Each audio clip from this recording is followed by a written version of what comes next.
শহীদ জিয়া বা বিদেশমন্ত্রী বেগম খালেদা জিয়া অন্যান্য দলের কিছু ব্যক্তিবর্গকে ক্যাবিনেটে নিয়েছিলেন, মন্ত্রিসভায় সদস্য হিসেবে নিয়েছিলেন। তাদের কারো বিরুদ্ধে শেখ মুজিবের সময় বা শেখ হাসিনার অন্য শাসন আমলেও তাদের কারো বিরুদ্ধে শেখ মুজিবের সময় অফিসিয়ালি রাজাকারের আইনে বিচার হয়নি, তারা জেলও খাটেনি, কোনো কিছু হয় নাই। রহমান নিজামী, মুজাহিদি, সাইদি,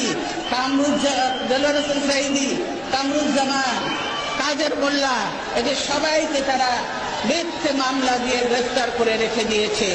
তারা ভেবেছে তারা স্বাধীনতা বিরোধী বলে তাদেরকে গ্রেফতার করেছে।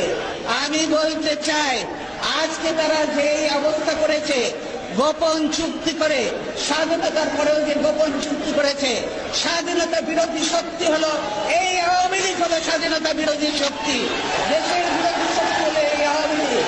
তাই আগে তাদেরকে ব্যবস্থা করতে হবে, তবেই এই দেশ নিরাপদ হবে, স্বাধীন।